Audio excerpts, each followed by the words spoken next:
Good morning, everyone. I'm Alec Farmer, Chairman of the Arkansas State Highway Commission, and I'd like to call this business meeting to order.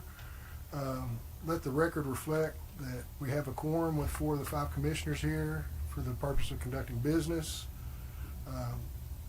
Obviously, we're missing one, Keith Gibson, and we just want to wish him and his wife Jill well. She's recovering from surgery in Fort Smith, and he's with her today and couldn't be with us today, so keep him in your thoughts and prayers and wish Jill a speedy recovery. I want to start by saying thank you for everyone for being here and those who may be watching us, the few from live stream. A few reminders today about speaking. When you're speaking, be sure to turn your microphone on. I'm guilty of that as much as anybody. So that helps everybody in the room here and those watching live stream. Also, as has become the custom since COVID, we're doing electronic signatures, so I'd entertain a motion to continue the usage of that. So move. Motion. Second. Second. All those in favor? Aye. Aye. Aye. I Thank think mine's turned way up here for some reason. you. The next order of business is the minutes. Has everyone had a chance to review the minutes? Any changes or I'd entertain a motion to approve the minutes. So move. A motion and a second. Second. All in favor? Aye. Aye. All right, we've approved the minutes. We're going to change things up a little bit this morning. Next on our agenda is a presentation from Keep Arkansas Beautiful. To bring us that is their director, Mackenzie McMath Cornell. She's going to the podium right now. Welcome.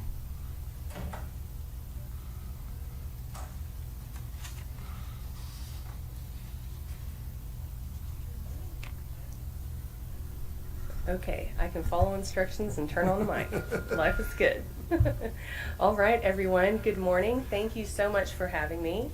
My name is Mackenzie McMath Cornell, and I am the director of Keep Arkansas Beautiful.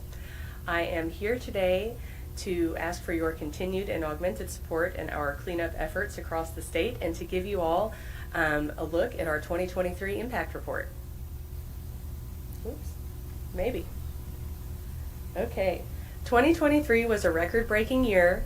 4 consecutive cleanup seasons in a row, we have managed to get participation from all 75 counties in our cleanups in each of the biannual cleanups. That's not all year, that's twice a year, all 75 counties, which is a really big deal because we want all of Arkansans to know that they have a hand in keeping this state beautiful.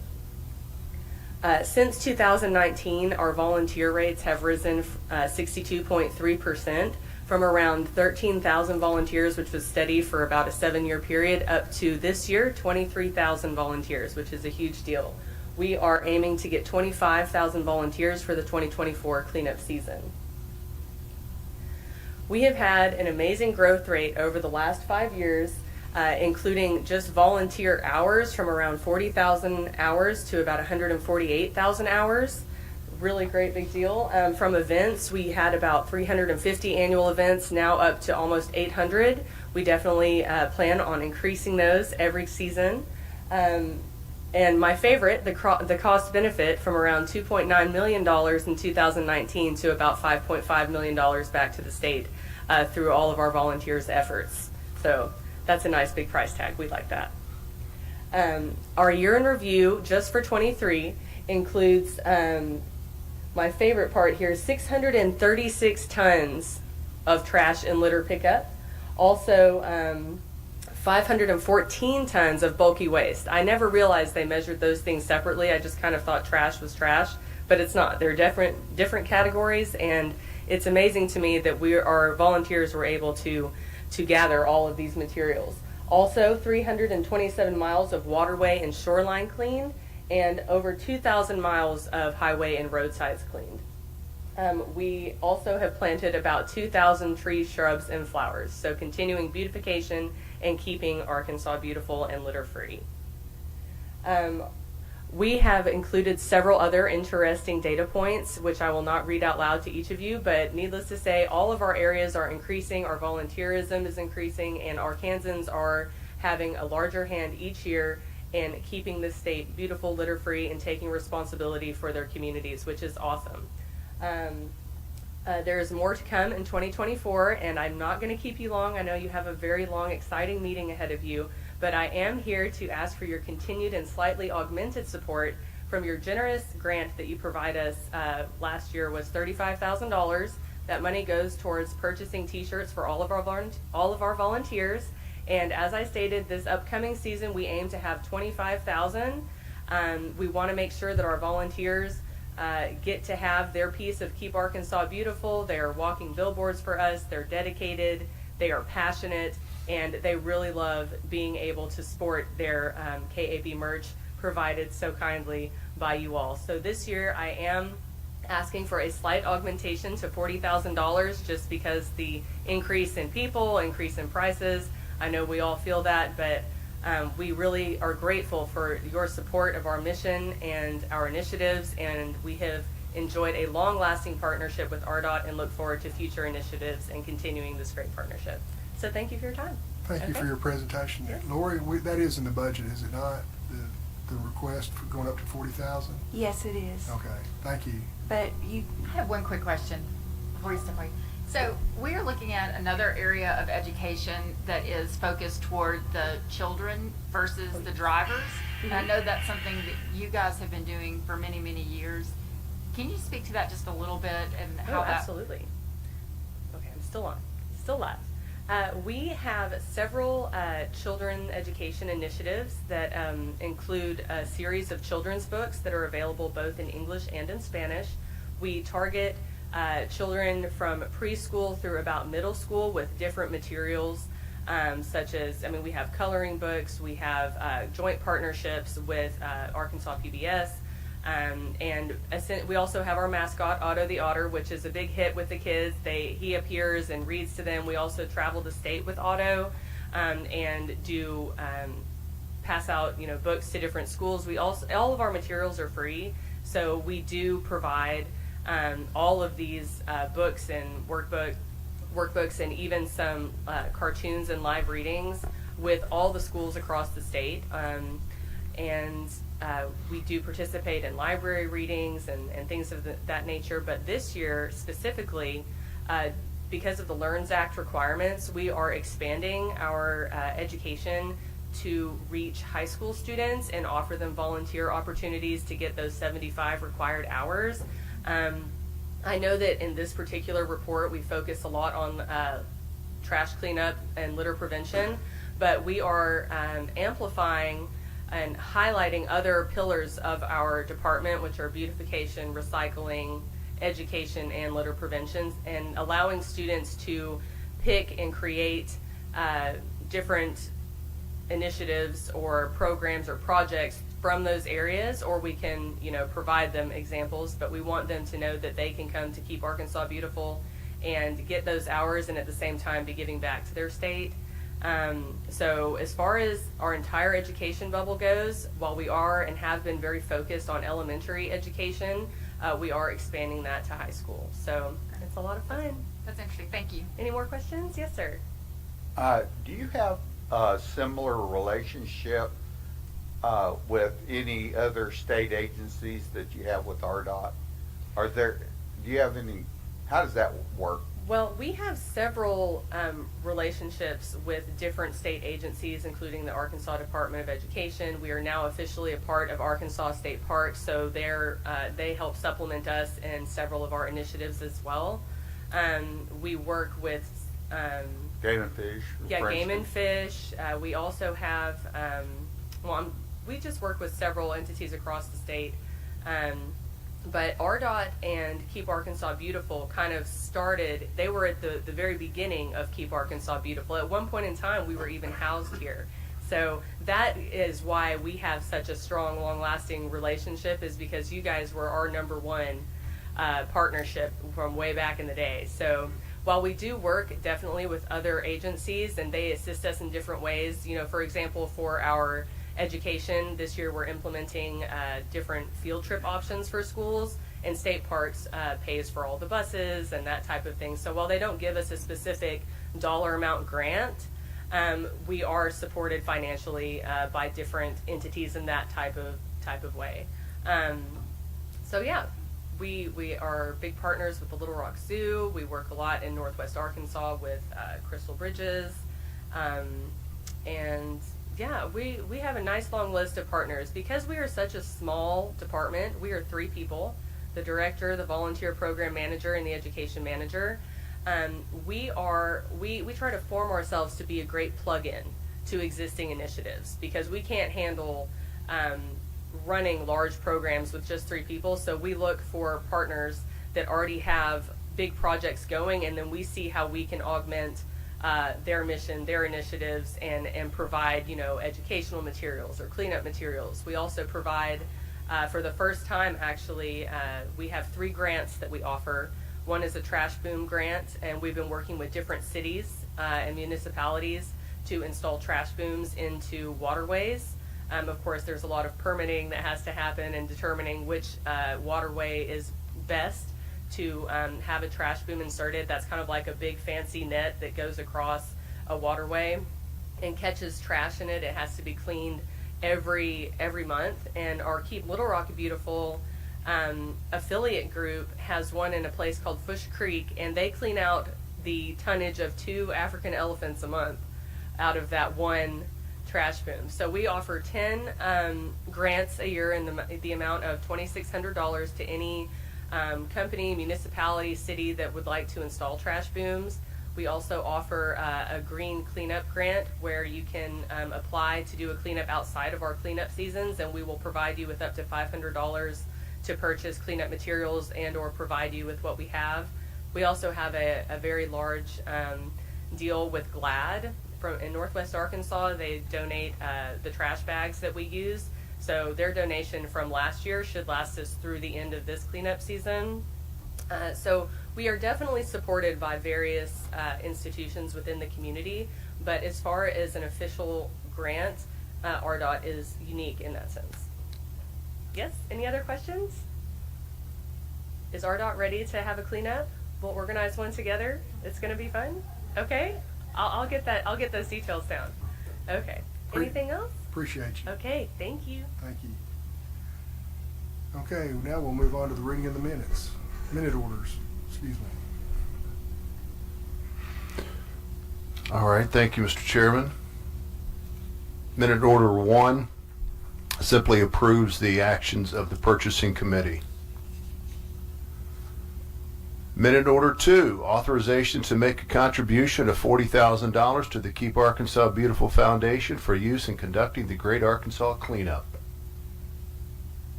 Minute order 3, this minute order asks for approval to engage the services of a qualified consultant to develop, publish, and distribute educational materials about safe driving for K through 12 in partnership with the Arkansas Department of Education.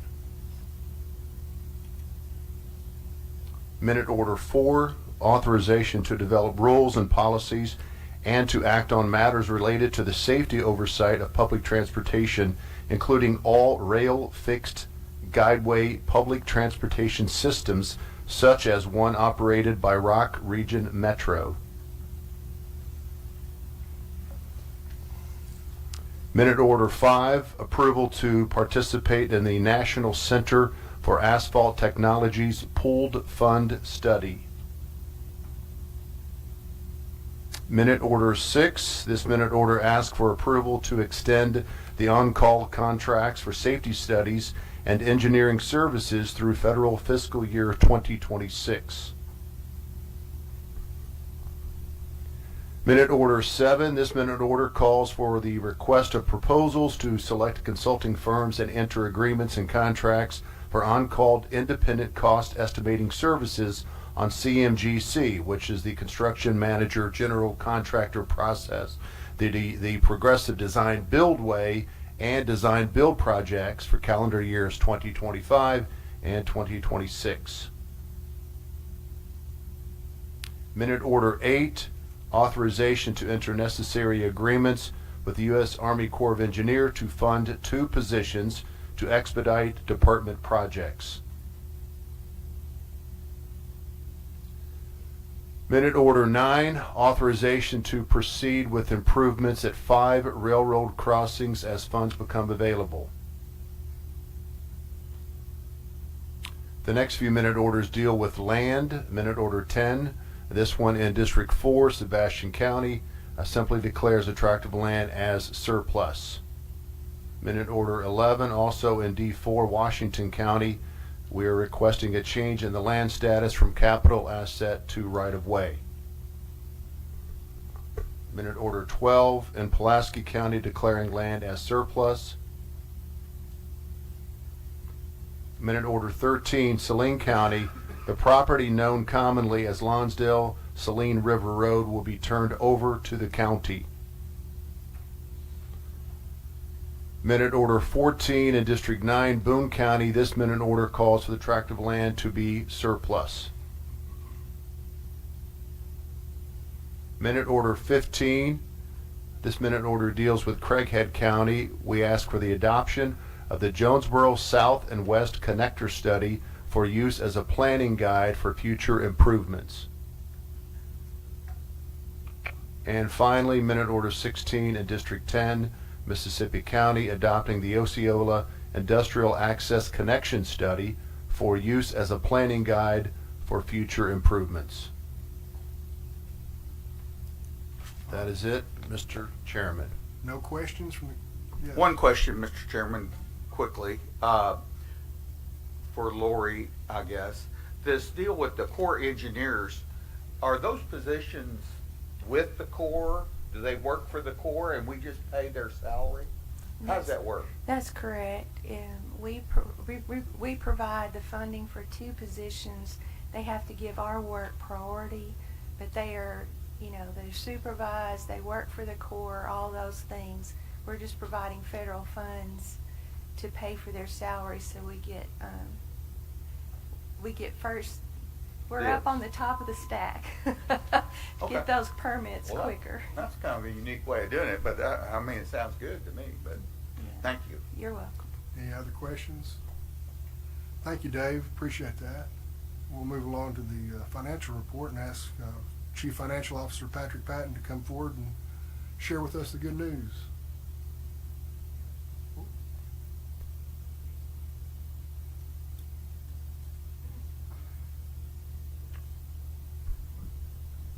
Good morning. Do have some good news, so that's good. Good segue. First slide, if you look at the budgeted versus actual expenses, this is the by budget category, which is by our organizational chart responsibilities. All of our areas are under budget, including pre-construction. This budget, when we look at it, has all funds in it, not just RRA Quad Zero, and which is our main operating fund. So if you take out the additional fund in pre-construction, every budget is under budget. I'll adjust that for future reporting. We go to the next one. This one is by operational category, which is our maintenance, operations, administration, and budgeted construction. Once again, all areas are under budget on expenses by 16.8 million or 9.9%. Moving on to actual revenue, May over May of 23 versus 24. You can see motor fuels up by 7.6 million. Amendment 101's coming in flat. Registration fees are up. Once again, natural gas severance tax is down 38.7 million from last May. So overall, total revenues versus last May are down 18.2 million or 2.6%, which, as you can tell, the majority of it's natural gas. Moving to budgeted versus actual for 24. Motor fuel is up by 7.4 million. Amendment 101 is down 20.1 million. That's due to about 10 million at the first of the year that was timing. That'll take care of itself in 25. Registration fees are up a little bit. Once again, natural gas severance is down 26.6 million budgeted versus actual. So overall, we're down 33 million, or 4.7% on total revenues. Moving to Act 416, actual revenues, they remain flat. We're up 2 million, or 3.5% out of all the categories. I want to remind you once again, June 30th, we will be getting 35 million for the casino tax. So that'll be a good way to start out state fiscal year 25 with that money coming in at the end of the month. The next one is budgeted versus actual. Same thing. It's the same categories. Up 2 million, or 3.5%. If we look at consumption, consumption across the board is up versus May of last year. Gas is up 41 million gallons, diesel up 12.4. So totals 54 million gallons, or 2.6% increase over May of last year, or through May last year. If you look at the rolling 12 months, once again, they're all positive numbers. They're, if you look at all the categories, we're up 2.97%, or 66.3 million gallons versus the previous 12 months. Are there any questions? I have one. The natural gas severance, I know that drop is expected. Why do you keep the budgeted so high? This coming year, I'm not. Okay. The budget last year, we actually gave it a 25% haircut versus the previous year, which it still came down, as you can tell, a lot lower. This year, which you'll hear from me in a couple minutes after some other presentations on the budget presentation, we're actually giving it a 40% haircut of what we were actually expected to receive this year. So projections right now are at about 12 million for this year. So you'll see about 8 million in the budget for state fiscal year 25. So I'm continually lowering it. Okay. With the hope that it'll come back, but Yeah. you know, we're going to have production in the state and prices higher for us to see any benefit. Thank you. Mm-hmm. Thank you. All right. Thank you, Patrick. Now I will turn the remainder of the meeting over to Director Tudor. Thank you. Next we have Kevin Thornton, our Chief of Administration. He's going to give you an update on federal and state legislative activities. Thank you, Director Tudor.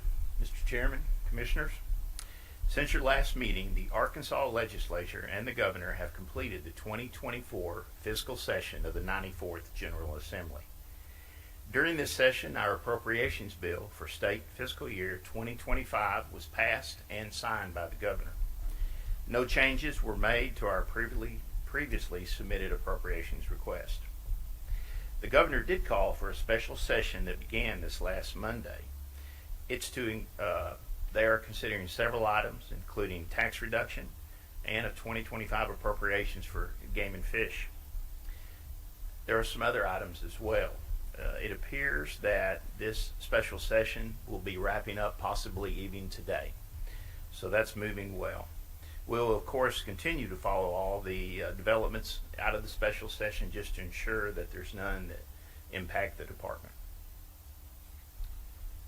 Turning your attention to the federal level, I would like to bring you up to date on the committee positions that the Arkansas delegation holds with respect to transportation, which provides Arkansas a strong voice in meeting the needs of our state and nation.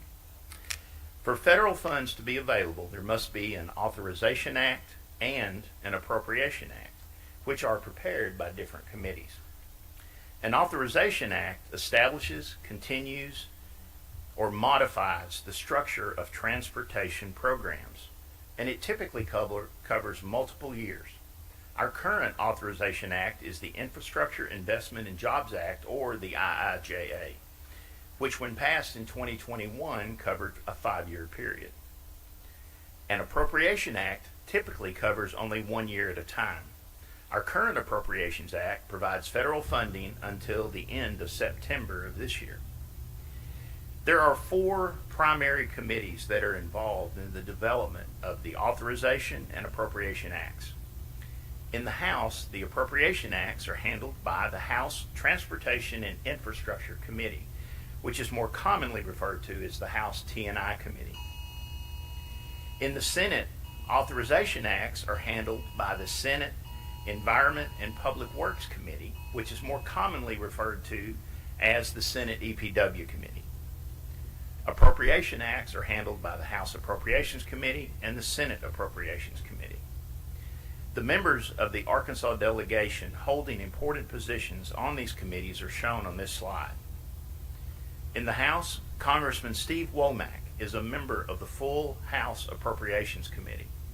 Additionally, he was recently appointed as chair of the Transportation, Housing, and Urban Development and Related Agencies Subcommittee that reports to the Appropriations Committee. Congressman Bruce Westerman is a member of the full House T&I Committee. Now, not only is Congressman Rick Crawford a member of the full House T&I Committee, he is also chair of the Highway and Transit Subcommittee that reports to the House T&I Committee. Congressman Crawford has also announced that he will seek the top Republican spot on the House T&I Committee for the next Congress, which begins in January of 2025. This means there is a possibility that he will become the full committee chair depending on this fall's election results. In the Senate, Senator John Bozeman is a member of the Senate Appropriations Committee. He is also a member of the Senate EPW Committee, and he is a member of the Transportation and Infrastructure Subcommittee that reports to the EPW Committee. Arkansas is fortunate to have members of our delegation serving on these important committees. Their willingness to serve in these roles and their willingness to seek greater positions only strengthens Arkansas's voice for transportation. Director Tudor, that concludes my report. Thank you, Kevin. Is there any questions? This is really positive news for the upcoming year. I think Arkansas has the potential of maybe capturing some of those discretionary grant funds and also the community discretionary funds for our big projects that we're trying to fund. So we're excited about the leadership in Washington when it comes to federal funding for our projects.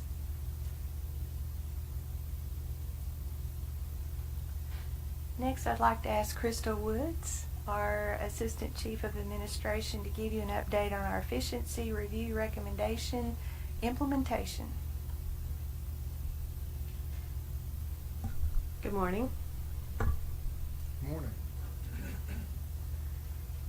As Director Tudor said, I'd like to give you a brief update on our continuing efforts to implement the 13 recommendations from the Arkansas Legislative Council Efficiency Study of the Department.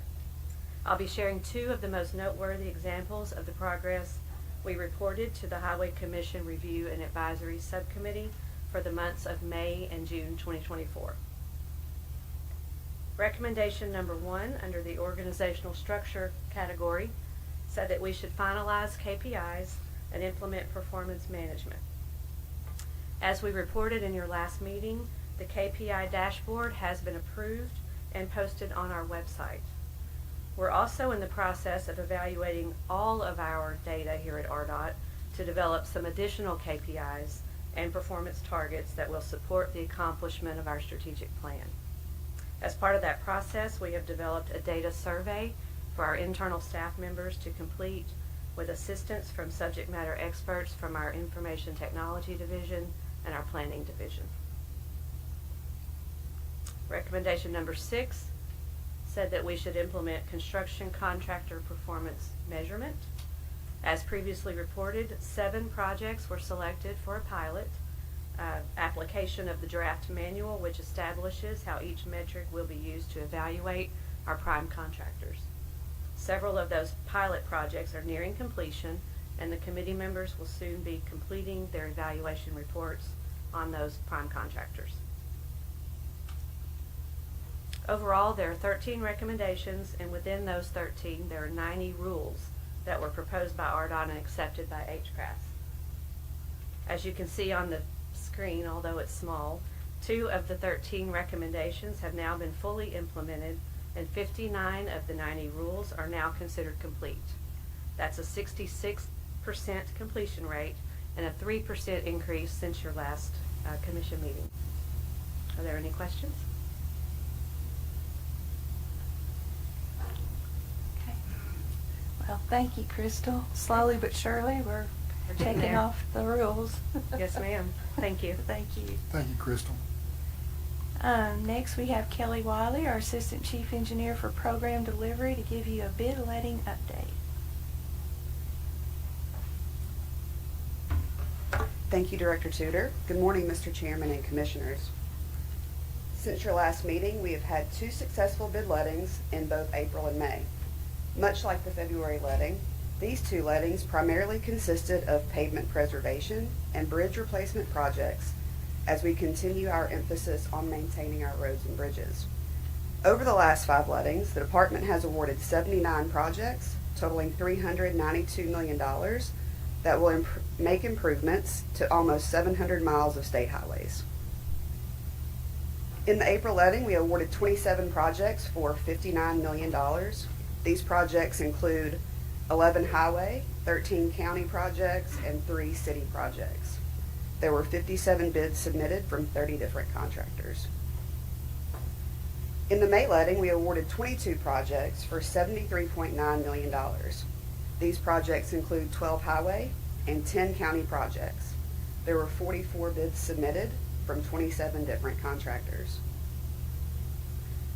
The first project I would like to discuss was awarded in the May letting and is a highway relocation project that will shift Highway 113 in Conway County. This project involved partnering with the Arkansas Economic Development Commission, 6 counties, and 1 city in the surrounding area. The willingness from these local entities to accept ownership of almost 20 miles of state highway was the catalyst for this project getting to construction. The new alignment coincides with the construction of a new Green Bay packaging facility that will secure existing jobs in the region. These improvements should be completed by late 2025. Moving south into Pulaski County brings us to our next project from the May letting, which will resurface select sections of Highway 10 between Mississippi Avenue and South Cross Street in Little Rock. Work on this project will mostly be done at night to reduce traffic impacts and should be completed by the end of this year. And the last project I will discuss, also from the April letting, takes us to southeast Arkansas, where this project will resurface Highway 35 from Big Creek to Highway 25 in Cleveland and Drew counties. Like most of our other pavement projects, this work should be completed by the end of this year. Looking ahead, there are currently 14 projects totaling approximately $43 million in our June 26th letting next week. This concludes my report, Director Tudor. Thank you, Kelly. Are there any questions? No. Thank you, Kelly. All right, Rex, our Chief Engineer of Operations, is going to give you an update on maintenance activities.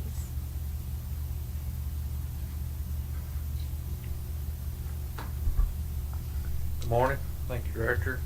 Mr. Chairman, good morning, Commissioners.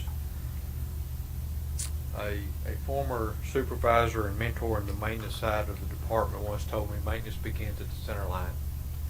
So this morning what I'd like to do is give you a brief update on that first priority for maintenance, which is pavements and bridge decks.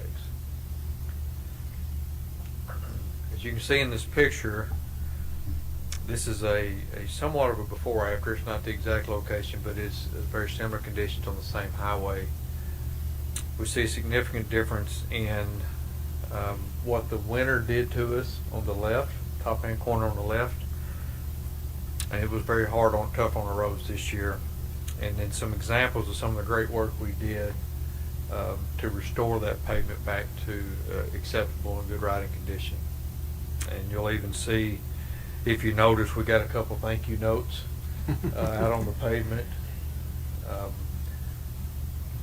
that I don't believe we wrote those, but I'm pretty confident we didn't because they're spelled correctly. But our crews did this work. Yes, the crews did the work. This wasn't contract work. This was by our maintenance crews, so they did a great job. From a statewide review, in fiscal year 2024, our crews placed approximately 220,000 tons of asphalt and resurfaced about 155 miles of highways, just by our maintenance crews. Here's another example of a key paving project recently performed by district maintenance crews. If you'll remember, in the December meeting by minute order, the commission allowed us to make to partner with the city of Fordyce, and we took on a few city streets, and state highways to produce an easier way for commercial motor vehicles to move through the highway. There was a low clearance bridge that was hindering commercial vehicle traffic. So District 7 took this road over, the maintenance over this spring. And you see they did a tremendous amount of work. This is a truly a before after. This is the same position. They did a great job getting that back to really acceptable conditions. And I would like to point out, I believe that the focus the commission has placed on pavement preservation has made these types of projects possible for our maintenance crews, because they're able to focus more on lower volume roads. So thank you for that, and thank you for that continued focus. Rex, while you brought that up, I was kind of thinking along the same lines. These are obviously not on the primary highway network. No, sir. Very low volume. We've talked about the benefit of the half-cent sales tax and Act 416 being that we can address our existing highways more. And for a number of years, what I call the secondary highway system, not the primary highway system, has been the one that suffered. And we're talking about catching up slowly. Yes, sir. Yeah, have we been able to see the change just in the short amount of time that we've had the 416 money in? And I believe we're seeing that benefit now. These two projects are just an example of what's going on around the state. So yes, sir. And this particular project was a win-win because we had that low bridge, which was really hindering traffic through Fordyce for commercial motor vehicles. Right. And so by doing this, then the city took over that segment of, what highway was that? Highway 8. Highway 8. They took over that segment and that bridge, because to replace that railroad overpass was going to be extremely expensive, way more expensive than putting some pavement down and fixing that road up. So it was a good partnership. Made a lot of people happy. So good. I'd like to hear that. Much like our roadways, our bridge crews have been very busy this year. Crews often work overnight to minimize traffic impacts, to get the repairs done, and get it safely open for traffic by the next morning. And they're out there working when everyone else is at home asleep. So kudos. You'll notice in these pictures, this crew got overtaken by a storm and was out there working in the rain suits, but they do a great job. Across the state, we've logged over 33,000 hours working on bridge decks. We've improved or accomplished over 25,000 square yards of deck patching this year. This is on the South Terminal interchange going out toward the highway. They've done a great job getting that back in good condition. That's tough work right there. Thank them for that. And now I'd like to end on a fun part of our job. On Saturday, May 18th, our District Bridge Operations Division and our Communications Division participated in a family event called Touch a Truck at the Park Plaza Mall. This is an event where kids get to come, they get to lay their hands on the vehicles, they get to climb up in the seats. I think we've got some pictures of them in the basket on the snooper. So this particular event was also included Little Rock Police, Fire, Sheriff's Office, Public Works, Red Cross. And so our team brought out their the underbridge inspection truck, or the snooper. They brought the drones out. You see this young man getting to fly the drone a little bit there, and just did a great job of interacting with families and hopefully getting some planting some seeds for some future RDOT employees here. So enjoyed that. Director, that's the end of that report. Thank you, Rex. Any questions? And me again. I just want to say, I know it was such an unusual year with the weather conditions, and your department just did an outstanding job trying to stay ahead of everything. I know it was something new every day and every night, and just did excellent work. Thank you so much. We really appreciate it. Thank you. Thank you.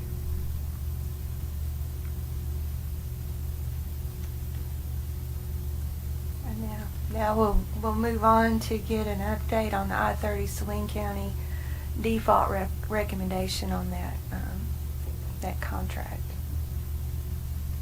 Okay.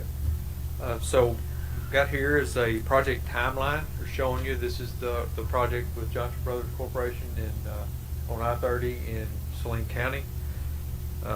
You'll see just kind of the same timeline we've looked at before, and actually the date on there is incorrect, and that is not communications fault. That is my fault. I gave them the wrong date. So the job is actually, the completion date now is December 5th. So we have pulled that. They have pulled that back 2 weeks from the last report, the estimated completion date. So we're excited to see positive movement on that project. And so that's, right now we're scheduled to be finished early December. The current project status as far as money is involved, this project contract's current value is a little over $190 million.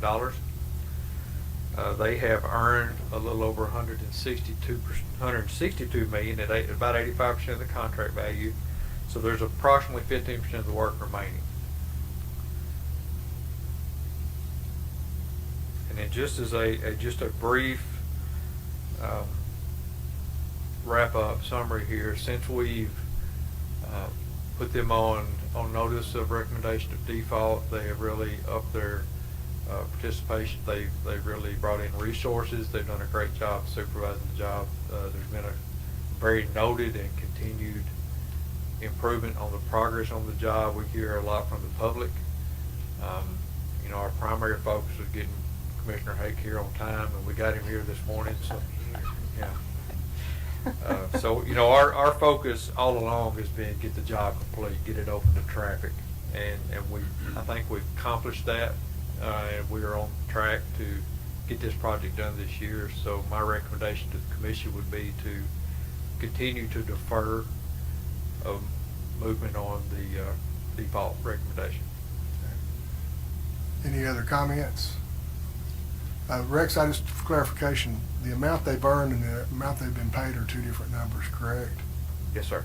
Okay. Yes, sir. There's approximately $25 million in road user costs that have been withheld. Okay. Yes, sir. Thank you.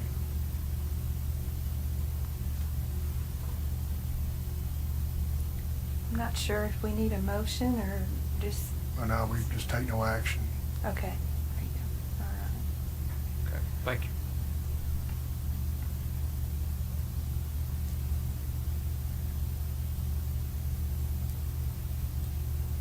Okay, moving on to our recent activities. On April 12th, I welcomed everyone, high school students, to the 2024 Women in STEM, that's Science, Technology, Engineering, and Math conference here in Little Rock that our DBE program, or our Civil Rights program puts on. It's always a great opportunity to talk to these young women about my own journey, and we bring in other speakers to talk about their journeys, to just give them an idea what a STEM career could be for them if they're interested in that.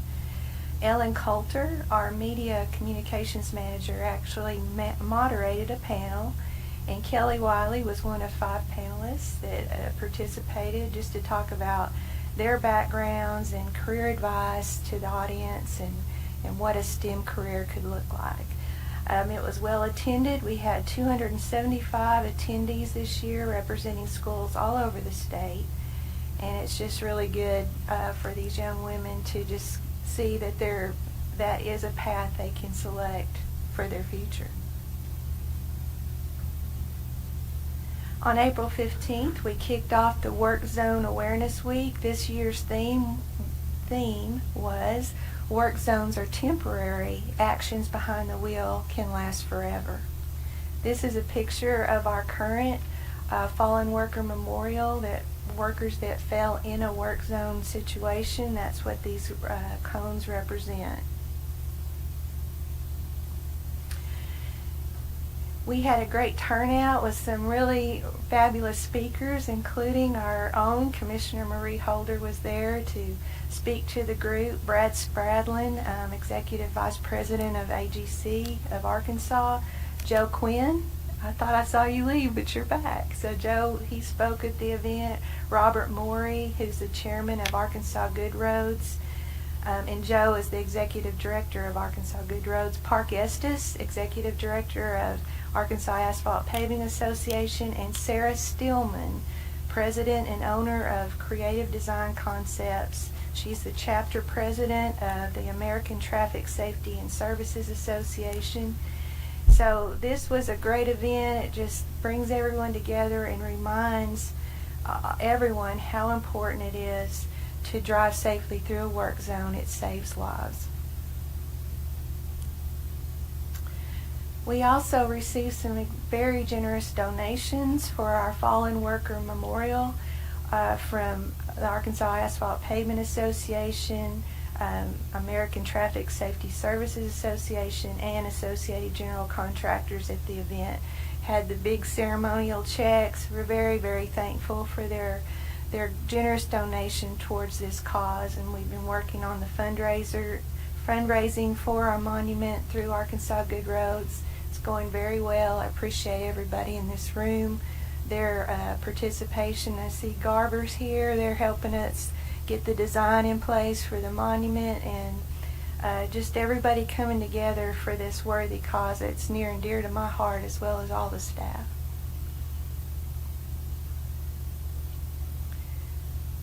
Philip, the XNA connector and Springdale bypass. It was a great event. Woohoo, I knew that was coming. We had a great day. We went up there to break ground on two very important projects for the Northwest Arkansas region, the XNA connector and the second leg of the Springdale bypass. We had Chairman Farmer, Vice Chairman Taldo, and Commissioner Holder there to support that day, to grab a shovel and toss some dirt around, which we never can seem to get right, Rusty? We're always getting trying a different picture, but anyway. Also, Governor Asa Hutchinson, Representative Robin Lundstrom, Fayetteville Mayor Leinald, Lowell Mayor Moore, Springdale Mayor Sprouse, Siloam Springs Mayor Nation, and Tawnytown Mayor Russell were there. All-star lineup for that event. Bill Rogers, President and CEO of Springdale Chamber of Commerce, Howard Kerr, XNA Board Chairman, and many, many more. We had a huge turnout that day. I don't know how many were there, about 200, do you think, Parker? So it was a long time coming and a lot of work to get there, but we finally made it, and I think Vice Chairman was pretty proud and happy that day. I wasn't, I still am. Okay.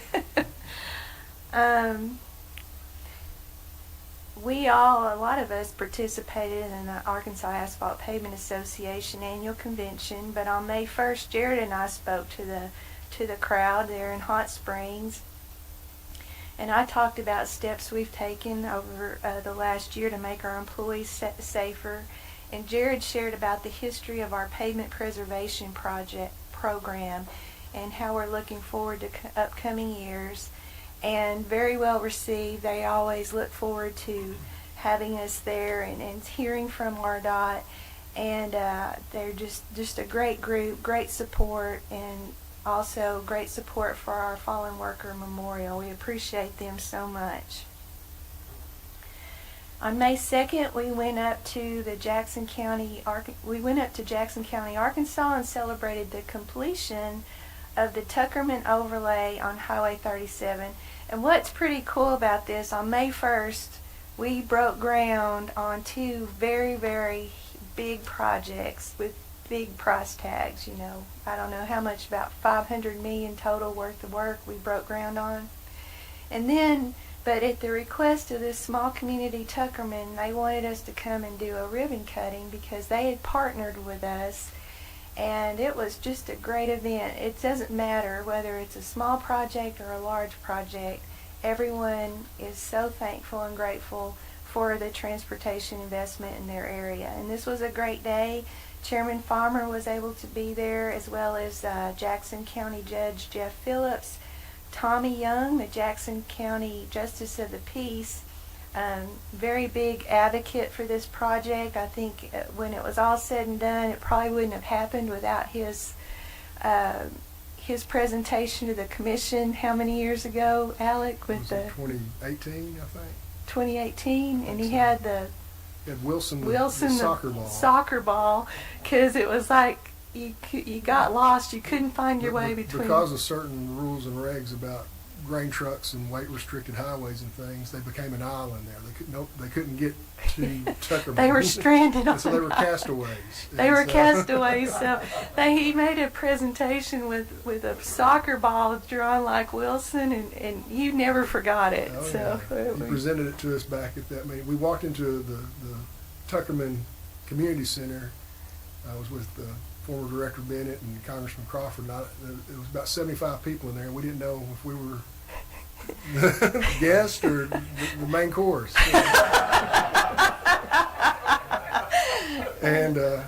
But anyway, everybody worked well together, and this, and I want to echo what Lori says. Those two projects that we've just talked about are perfect bookends to the importance of our highway system. Yes.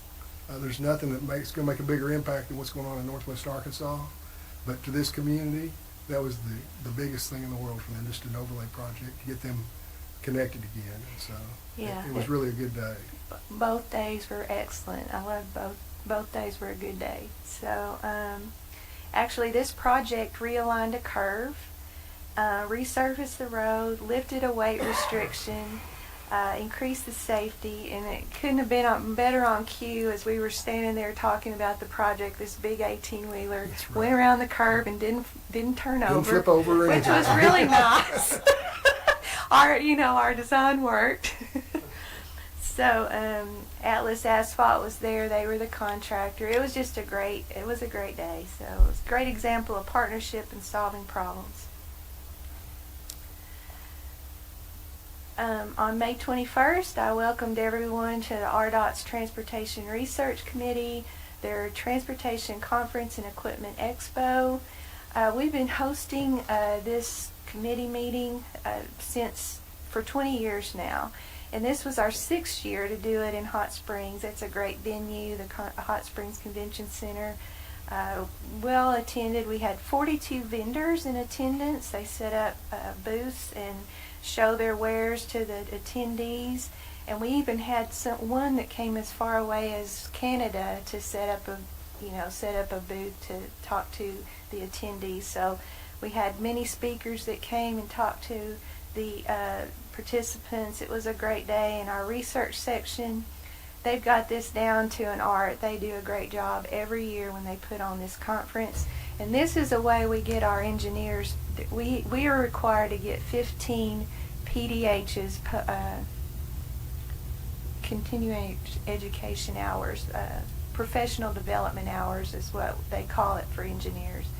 And we've set this up so that our attendees, our engineers, get 15 hours so they can hit that mark. So there's a lot going on here with this conference, but that's one of the big pluses of doing it, is we bring in the speakers and put together a program where our engineers can get their required 15 hours of PDHs every year. I went to the Batesville Community Enrichment Organization monthly luncheon and talked to that group in Batesville about their local projects. It was a great event. Lance Lambert and Atlas Asphalt hosted this event, and they've been great partners with us over the year. And it was a good meeting, a good lunch. It was a good day.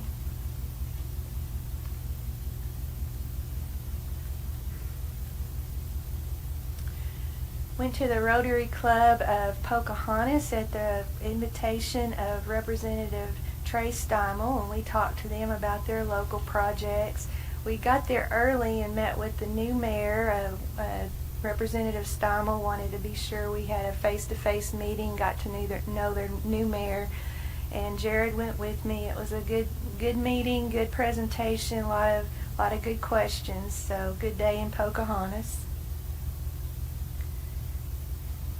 And then on June 12th, I spoke to the Electrical League of Arkansas at their monthly luncheon, and I shared information about their National Electric Vehicle Infrastructure, or NEVI program, the status of current and local construction projects, and highlights from the recent eclipse. So that was a good meeting, talking to that group. I wasn't familiar with their group, and they're on the side, they're electrical engineers, and I got some extremely technical questions, and thank goodness for Hannah Wright, who does my presentations. I had that technical information. I just read it verbatim, and I said, did that answer your question? They said it did, how big these chargers have to be and all that. So it was a good event, and I answered some very technical engineering questions. I felt pretty proud of myself when it was over. Thank you, Hannah. Arkansas Trucking Association, their Safety Management Council quarterly meeting on June 13th. I went to Rogers and spoke to that group. Very well received. They wanted me on the agenda for an hour, so Parker and his group put together some good videos and tried to, mix it up so it wasn't just an hour of me talking, which can, that nobody likes that. So anyway, we got that. But it was very well received. They want to put it out on their website. The presentation and the videos that we did is good. So that concludes what has happened since, or the major things that have happened since your last meeting. And now I'm going to ask Jared Wiley to come up and present the draft statewide Transportation Improvement Program, or STIP, for federal fiscal years 2025 through 2028. And after this presentation, I need a motion to release this to the public for comment. So that'll be the next step in our STIP development.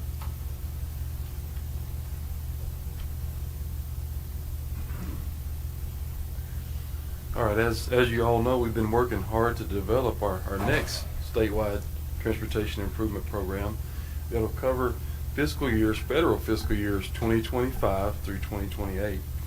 This STIP update will add 2 years to our current STIP to replace the 2 years that have passed already. This ensures that our staff has a steady stream of projects flowing through the project development pipeline. We're pleased to report that we're ready to move forward to the public comment phase now upon your approval. So just a quick look at the STIP schedule. We hope to release this draft STIP to public comment this week. It'll be out for 30 days. During that time period, our MPOs will be working to update their TIPs, or their transportation improvement programs. We have 8 MPOs in Arkansas: Little Rock, Central Arkansas, Frontier, Tri-Lakes in Hot Springs, Northeast Arkansas MPO, Northwest Arkansas, Southeast Arkansas in Pine Bluff, Texarkana, and West Memphis. So our local programs division coordinates with all of our MPOs closely. They'll be working through them through this time period to make sure they have everything they need and the coordination is happening there. Once we receive that from the MPOs in August, we'll wrap up the comments we receive from the public. We'll respond in kind, as I mentioned before. If we get an email, we respond in kind. We get a letter, we send the commenter a letter back explaining why we cannot make the change. And we'll present that draft STIP to you again in October for your final approval. Then it will go to the appropriate federal administrations for their final approval. This is a list of some of the agencies and entities we'll release the draft STIP to this week. It totals over 1,200 offices statewide, so it goes far and wide. And those STIPs are available at all of our district offices. If folks out and about in the state would like to come see a hard copy, they'll be available there in each district. So some details here about what this update includes. So on the screen you'll see all the projects that are included in the draft STIP. In brown we see pavement preservation and bridge replacement projects. In red, interstate projects. In blue, our Renew Arkansas Highway projects, or CAP 2. Our safety projects in purple, capacity in green, and capital improvements in the gold color there. This draft STIP adds the addition of 200 new projects, which will make improvements to over 1,600 miles at a total cost of about $2 billion. This includes $300 million per year for pavement preservation, $110 million for bridge projects, and $100 million a year for interstates. As was mentioned earlier, our focus on system preservation is really evident here. We spend 3/4 of our available construction funding on system preservation. So in addition to these numbers, our STIP also includes funding for some major projects, including passing lanes on Highway 36 near Searcy, on Highway 270 in Montgomery County, and along several sections of Highway 412 across the northern part of the state to make some progress there. It includes major widening projects on Interstate 40 between 440 and Lone Oak, Highway 1 in Craighead County, Highway 65 in Van Buren County, and Highway 82 in southwest Arkansas, and a project on Highway 135 in Paragould. The STIP also includes significant funding for the continued development of Interstate 49 in western Arkansas and for Interstate 57 in northeastern Arkansas, as well as funding for Phase 3 of the Springdale Bypass. The Airport Road interchange in Hot Springs will be reconfigured under the project in this STIP to make it more efficient. And in addition, this STIP includes partnerships with the cities of Jonesboro, Worcester, and in Morgan. When you combine all these new projects with the existing projects in the STIP, the improvements total over 4,500 miles. 200 bridges will be improved or repaired or replaced, and with 725 projects totaling nearly $5 billion of investment over the next 4 years. That concludes my report, Director. Okay. Okay, you've heard the recommendation of the staff to release this for public comment. Is there any other comments? I would just say that we will provide a report to the commission that shows all the comments and the responses prior to the next meeting when you'll adopt the STIP to move forward. So just want to make that clear. You'll see the comments we receive before you vote on the next phase. Okay. Any other questions? Hearing none, do I hear a motion to release this for public comment? So moved. Motion, Second. second. All those in favor signify by saying aye. Aye. Any opposed? Okay. Thank you.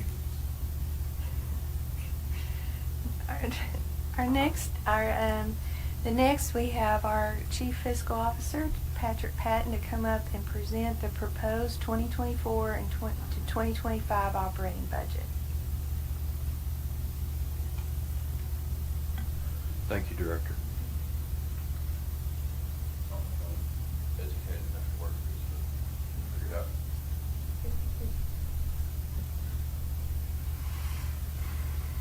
Oh, I'm not. That's why I stick with numbers. Okay, looking toward state fiscal year 25, give you some highlights on salary, the highlights, and the operating expense side. Just to give you a quick background on the salary section includes regular salaries, overtime, and then payroll additives. Operating expense is just what it is, operating expenses for the divisions of the department. So under the salary highlights, we are proposing a 3% cost of living adjustment across the board, achieving career excellence, or our ACE, our performance-based pay, an average of 2%. Also increases for our salary or providing career ladders and meet our operational needs for the department as we go forward. And we're also moving the minimum salary for our staff to $15 an hour. With all that included, I'll go over the operations and then we'll get into the numbers. Operations, the budget increases, we're looking at a 3% increase to district operations for all of our, see, I'm not smart enough. Across the board, so our 10 districts in Peel Ferry will get 3% increase, what we're proposing. Statewide maintenance and information technology budgets have increased to handle the needs of the maintenance and technology for the department. We've also increased our mowing contracts, litter cleanup, and capital project commitments. Mowing contracts are coming in higher this year, or this coming next year. And then we've also put some capital project commitments that we have not put above the line in the past. We're trying to be receptive to things that we are already committed to and putting it above the line for the budget to make sure that we take care of it. Most of those in the past have been just as funds become available. On this slide, hopefully you can see, this is our breakout of our operating budget from the revenue side. State highway fund receipts, which those include our traditional revenues, our motor fuel, registration fees, permits, penalties, and then just our other receipts. We're looking at that as increasing about 3% over last year. Then we've got our natural gas severance, Commissioner Holder that we were talking about a minute ago. That's pretty much a 60% haircut of what we're going to receive in 24. So we are taking into account that there may be a continued decrease. Just as a comparison, last June we received as a department $2 million in natural gas severance. Last month we received $200,000. So that gives you an idea of where we are just in a short period of time in a year. We've got our interest income that continues to stay strong. That's being projected to be flat. The half-cent sales tax amendment 101, we're projecting it based off of what we are going to receive this year of about $265,000. I'm projecting about a 3% increase in that over the next year. So that brings us down to the total projected state revenue of $739,740.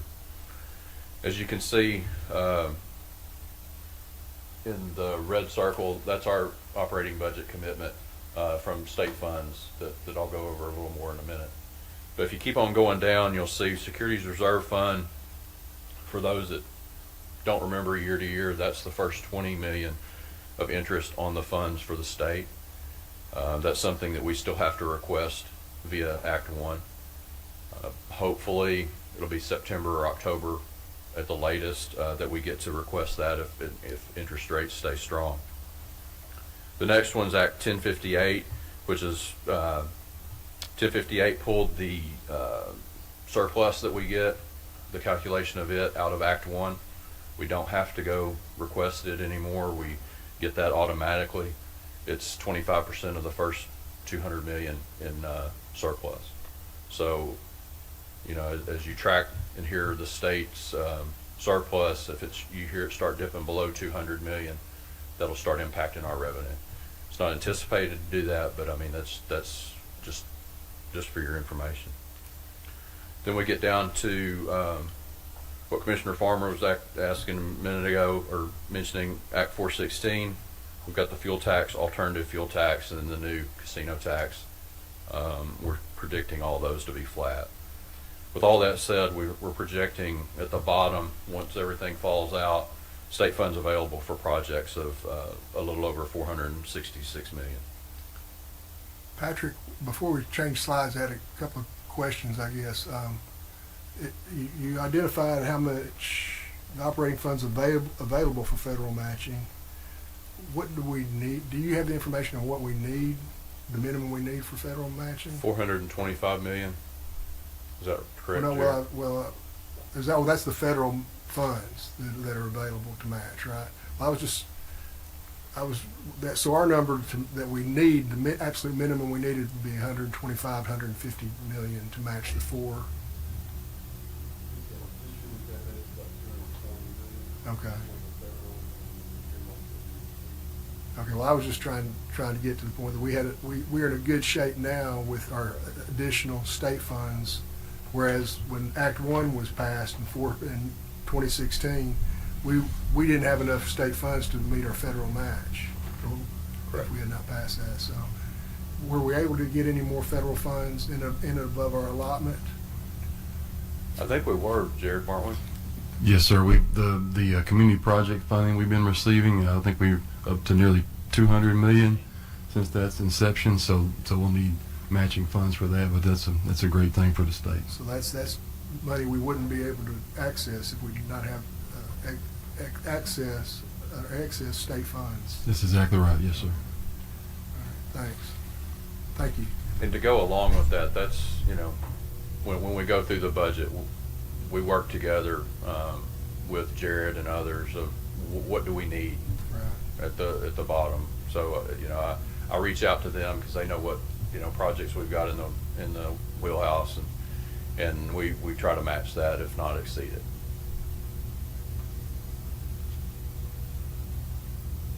On this slide, you'll see the overall big picture of the budget broken out by our O-chart categories. You've got the director, obviously admin, and then on and on. What you'll see over there in that first totals column, that's the total gross state funds that we will be authorizing, committing to our operating budget. Then you see the less federal portion, the gray area. That 76 million is what we're anticipating getting back based on these budgets.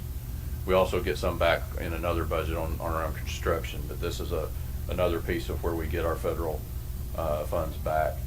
And then the far right column is the net that we expect to commit of state funds once the year ends. Once again, you see down at the bottom, if you remember the previous slide, 443, 133, 262 is what we're committing to state funds for this budget for state fiscal year 25. If you take a look back to 23, 24, and 25, this gives you a history of our changes and our increases. As you can see, we're staying fairly consistent with 7.2% between 23 and 24, and 7.7% increase between 24 and 25.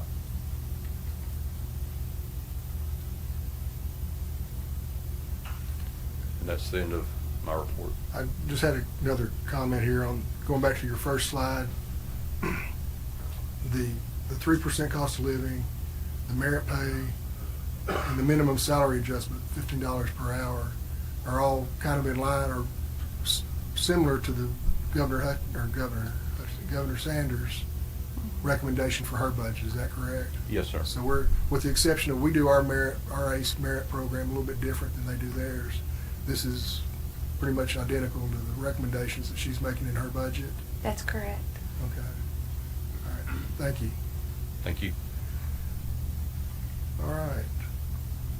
As is customary, we typically approve the budget this time, and then later in the meeting, we have our annual review, performance review of the director, so knowing we'll have to plug that into the budget afterwards. So with that said, Lori, we need a motion to adopt the budget, don't we? If you want to, No, yes, yeah. yes. I'd entertain a motion. Mr. Chairman, I move that we approve the budget as presented. Got a motion? You hear a second? Second. Got a motion and a second. Any other discussion? David? I have no question. Okay. All right. Hearing none, all those in favor signify by saying aye. Aye. Any opposed? All right. Budget is adopted. Thank you. I would like to just publicly thank Governor Sanders for that very generous change in the employee salaries for the rest of state government, because that opened the door for us to allow the same thing for ours, and I think it's a really good, it's going to be really good for our employees. And I think in this day and time with inflation like it is, it'll be very, very much needed and well received. So thank you all for approving the budget. Okay, so we have a recommendation for a consultant selection for our, let's get this right. These are for consulting firms to assist local agencies with consultant services for all the various federal aid programs that we administer here at RDOT.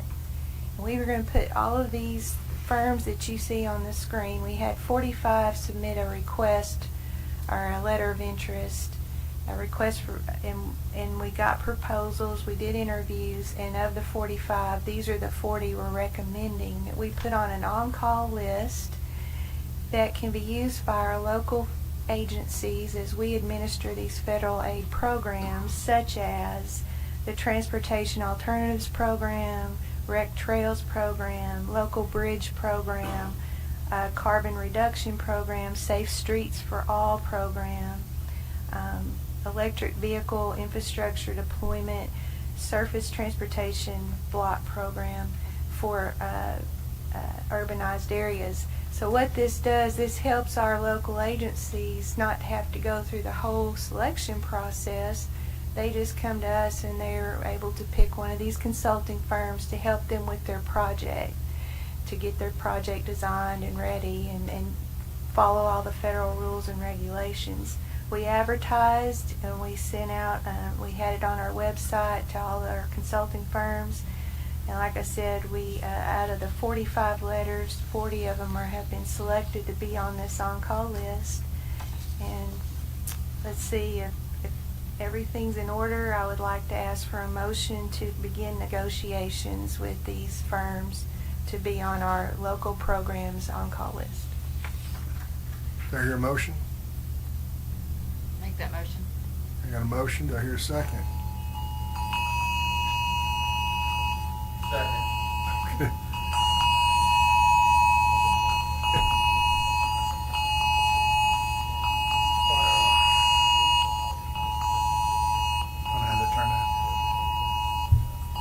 Okay, hearing the motion and the second. I have mine on silent. It's still, I guess Yeah, it everyone still does it, yes. Still does it, so. All right. Yeah, All those okay. in favor signify by saying aye. Aye. Any opposed? Okay, hearing none. We'll pass the motion. Okay, kind of slim for our upcoming events, which I'm not complaining. So not much going on next month until your next meeting on August 7th. We have the holiday, Independence Day. I have a PE board meeting. I have the SASHTO scholarship drawing, Good Roads Executive Board meeting, and that should say Chairman Farmer on there too. He's really the star participant in that meeting. I just go along to hear what's going on. And then again, we'll meet on August 7th. So looks like I can take a vacation sometime during that period of time. Lord, would you want to share a second, the SASHTO coming up? Is there anything you want to share with us now, or just save it for the next meeting? Oh, we're doing fabulous on getting everything in place. We're doing, is it monthly meetings with the staff, the committee, but everything's coming together so nicely. Again, just like with the Fallen Worker Memorial, our consultants and our industry are so supportive to make this the best annual meeting SASHTO has ever seen, and we're excited about it. We've got a lot going on. It's going to be in Rogers, Arkansas, and How many looking forward to attendees? it. How many attendees are we expecting up there? We're expecting about 1,400, but of Wow. those will be the workers and others. So about 1,200 actual attendees to be there, and from all over. We've got good participation. We've got a great technical lineup. Got a great keynote speaker for our opening session. Her name is Carrie Lorenz. Garver actually has been gracious enough to get her on board. She's top notch, and excited about her leading with fearless leadership. We all need that. So anyway, we're looking forward to it, and more to come on that. On August 7th, we'll probably have a presentation on that. So Thank you.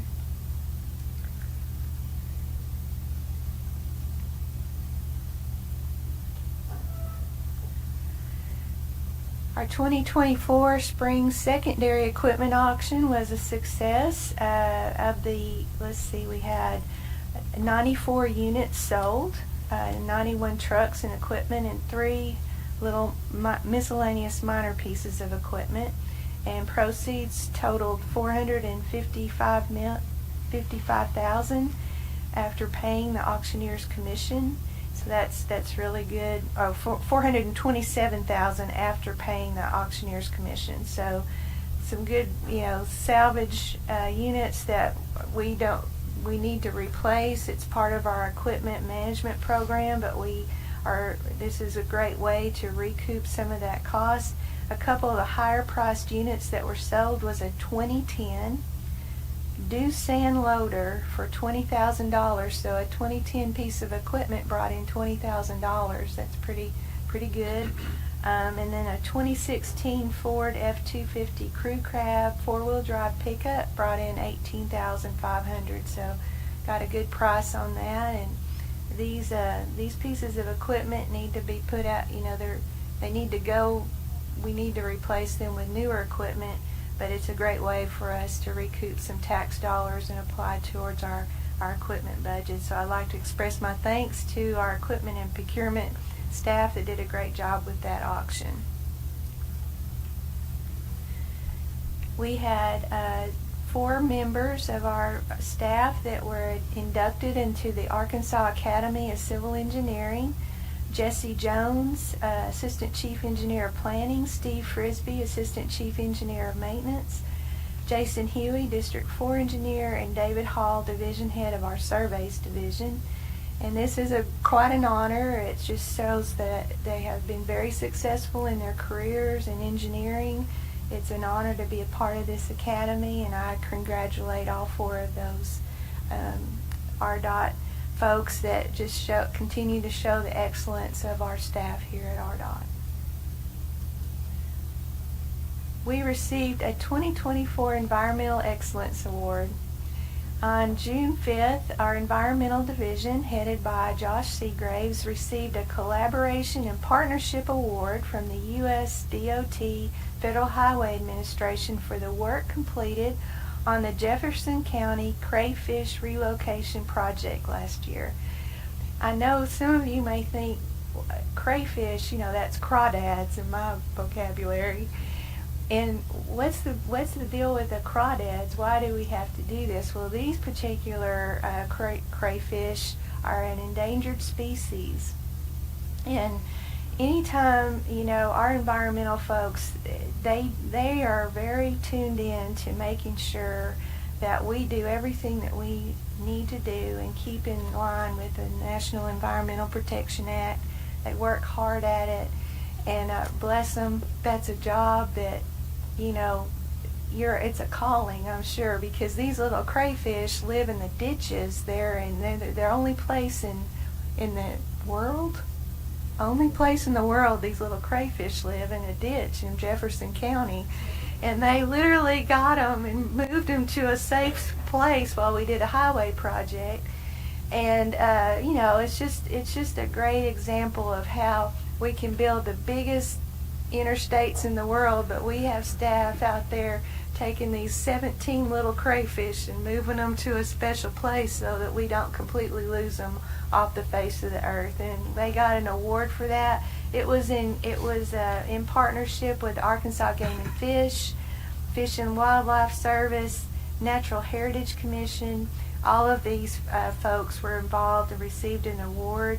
And not only did they take these crayfish that were endangered, but they also moved a few others out of the way so they would be out of harm's way. So congratulations to our staff.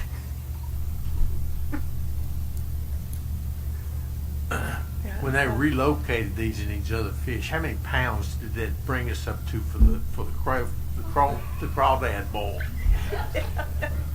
How many were eaten? Yeah, none. This is.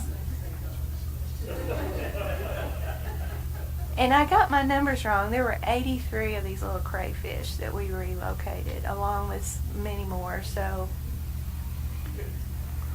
but up in the Northwest Arkansas, they have a species called the blind cavefish, and I had to do a study on that. And people don't understand, but when you lose something like that in your water supply, that's an indication that your water supply has gone bad. So if you're protecting these little blind cavefish, you're protecting yourself. And so, it's just... Anyway. It's a big deal in the long run. It is. They're like the canary in the mine. Yeah. Okay, with that, I believe I'll kick it back to Thank you, you, ma'am. Chairman. Well, all right, well, no budget can be complete without the director's salary included. So it's customary this time of the year that we have our annual performance review of the director, and so I would entertain a motion to move into executive session for the purpose of the annual performance review of the director. Got a motion? Do I hear a second? Second. Second. All those in favor? Aye. Okay, we're going to move up to our conference room on the 10th floor for our executive session, so nobody that wants to stay to the end of the meeting has to leave here, but that's the only business we have left to conduct. So we will return. So we'll come back here. We'll come back here and just, Yeah, we have to come back.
To go back into regular session from executive session.